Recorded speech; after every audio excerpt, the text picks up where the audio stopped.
is a new promo code. Also, we're going to talk about all of the hidden items for the command center for the week. And then we're also going to talk about why I'm not buying HELLVERINE.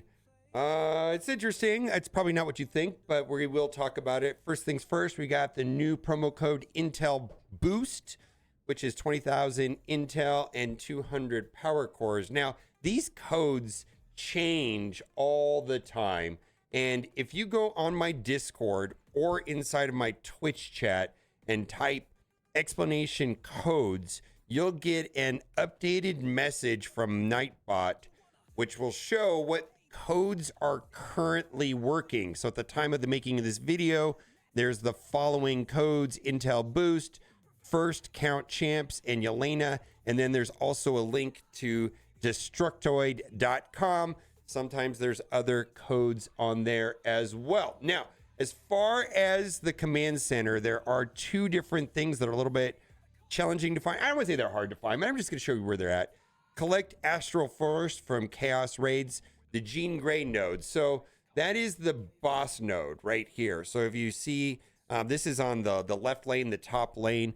You have to finish the Jean Grey node, which is a skill node, so you just use your Vigilante, but a lot of people skip over this, but if you want to, you can go through and get that, and then you will satisfy this particular requirement. The other one was a Pride Gem, and the Pride Gem can be found by farming the Iceman node once. So I just go in and I typed Iceman, and then I just did it once. You can, and if you do it once, you get it, and you can only get it once.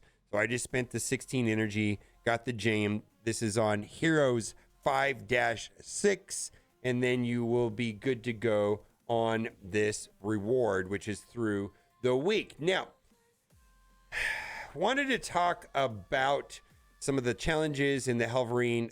This is kind of weird.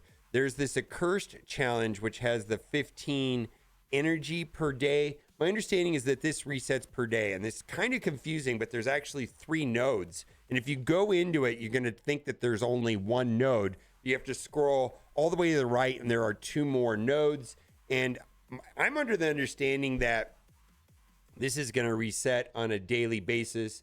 We have some information here that kind of confirms that from the blog post. A cursed showcase. So this is new. Missions for Chapter 1, challenges for Chapter 2, using tokens you get every day. So that's what we're talking about there. Acquiring new accursed at 3 stars after first tier test drive. So that is what this is here. This is the test drive. And then if I had Satana at 3 stars, then I could go to the next one. So I guess some people can do 4 of these nodes. You know, I don't know what that is because I didn't buy HELLVERINE. We're going to talk about that. Team Showcase will have Chapter 1 and a Team Tower requiring full team members at 3 stars. But basically, not a tower, just another showcase. Okay, and I also noted that when I was going through these, I couldn't auto them. I kind of had to manage cooldowns between waves, and that worked better. But I found that simming didn't work on one of the ones that I did. And I think it's an improvement. I don't really like them when they're simmable, or you just load into battle, hit auto. I don't really like that. But anyways, that is how that works. Now, I did not buy HELLVERINE, and there's a couple things for that. The cursed team, firstly, is pretty bad outside of Cosmic Crucible, almost unplayable. And I know that they reworked Juggernaut to have a pre-taunt. I have not tested the cursed team with the rework to Juggernaut. Juggernaut got more stats, and he got a pre-taunt.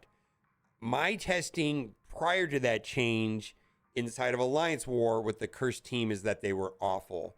Now, I'm not telling people to skip the team, because every time one skips the team, it's a mess. And the best way that I could say that it's going to be a mess is the negative zone is clearly designed for the cursed team because they turn on the Crucible bonuses, and it's just miserable to go through with Vigilante. So the other thing, before I talk about why I'm skipping him for now, is that it really looks like it's a 4-piece team. And I'm sure people are going to have different opinions on this, but it looks like a lot of people are going to be using the 3 new characters with Juggernaut, dropping Mordo. There's some debate over that, but Some people are talking about dropping Mordo and then adding a 5th member, whatever that might be. And I do like this idea, but I don't think I'm going to get a lot of use out of this team until the entire team is out. And they did that with Thunderbolts and with Victoria Hand. And I found that I skipped Victoria Hand and I got her at the end when the 3rd and final member was out. I'm going to do the same plan for HELLVERINE. I'm just not going to do anything with him. When the 3rd and final new member of the Cursed team comes out, I will probably core him then. Now, interestingly enough, I did acquire some shards before I had to do that with Victoria Hand. In fact, there was an event that happened on that day, and I got Victoria Hand for free. I didn't have to spend any money on Victoria Hand, and I'm hoping that'll happen with HELLVERINE as well. And I'm not saying to skip him. I'm just saying I'm skipping him for now, and I kind of can do that because I'm sitting on 24,000 power cores.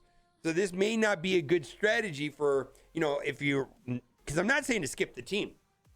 I'm saying I'm not going to make a decision. I'm not going to buy the offers now until the 3rd new member comes to the game. And then when the team is up and running and actually functional, because that's how they're designing the characters right now, then I will core him, or maybe there'll be an event like with Victoria Hand. There was an event and I got 100 shards and I didn't even need to do anything at all. So I'm going to wait. I'm not suggesting skip. I'm just waiting and I'm going to see how it goes. Now, the other 2 members to the Cursed team I will be buying, and I did that with the Thunderbolts team. I bought the 2 members, but the 1st member, Victoria Hand, I did not.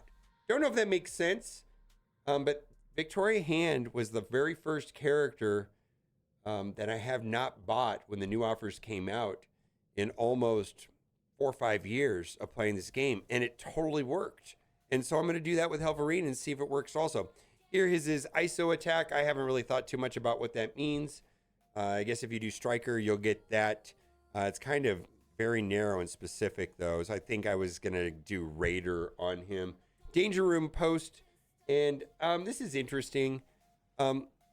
Danger Room, frequently asked questions. And I like this because they're going to run this about once a month, right? We have been closely monitoring feedback regarding the Danger Room. We want to address some of the more frequently asked questions that we have seen. Did the scoring method change mid-event? No, it did not. The scoring method did not change during the way it works is that if you have successfully completed an elite mission and finished the run, it'll add to the points you run to your total score. That is not going to work that way going forward. Oh, well, that's what it says right here. How will scoring work in the future? Our plan for future instance of the Danger Room is that your highest run score, whether or not you complete an elite mission, will be the only score for your total points. So it's going to be highest watermark. And I got to tell you, most of the points are on the last node. And difficulty 1 gave you about 10,000 points in general. And then difficulty 10 gave 100,000 points. So if you want to complete all the milestones on the next version of this Danger Room, you're going to have to build up the tokens in the lower nodes and then eventually work up to being able to beat the 10th difficulty to max out the milestones. Now, they're going to change something else too. All right, Danger Room is meant to be fun, replayable mode where you use your game knowledge, skillful play, and a bit of luck. A lot of luck, actually. I feel like the luck part of it's pretty high. The risk and dynamic situations you'll encounter in Danger Room run by rewarding players with their best score, hope evading making the Danger Room grind mode where players feel obliged to play more often than they enjoy. So it's not going to work the same. Last time you could play difficulty 5 twice and go through and get an elite mission, and then you max out the milestones. It's not going to work that way. It's going to be a highest watermark, and you're going to have to build up the tokens which you get from the elite missions. Maybe we'll have to start off at level 1 or 2 or 3 and then eventually work our way up to 10 to finish it. So we'll have to see. Does the Danger Room have preloaded turn meter to give enemy teams an advantage? No, but there's some super annoying nodes like the Sinister 6 node with Green Goblin is beyond annoying. No, there are no missions that preloaded turn meter. All of the missions contain standard characters in their kits. As a player, would be able to use them. Some enemy teams especially fast. This is due to the normal character interactions that a team composition. And the one that was super annoying by far for me was the Sinister 6 node with Green Goblin rewinds you and then the Vulture and all the shenanigans, right? As you complete more Danger Room runs, there are some mods you can activate that'll enable you some of the enemy's game mode specific hits like raid rules being active. Exactly. How do rental tokens? So the way it is now is that you got unlimited rental tokens. The way it is, you're going to basically get 5 a day. All right. How often you plan to run Danger Room? Once a month? Will Danger Room always include the same characters? No, it's generally going to be tuned and designed around the last 2 teams that were released in the game. Will more mission nodes be added to Danger Room? Sure. So I feel like Danger Room was pretty good. Okay, so I really hope you liked today's video, because if you did, you are in luck. For every single person that likes this video, you will get for free a 9-star thick Thanos. This is not a scam. Wait. Is that Apocalypse? Oh, it's Apocalypse. Bye for now.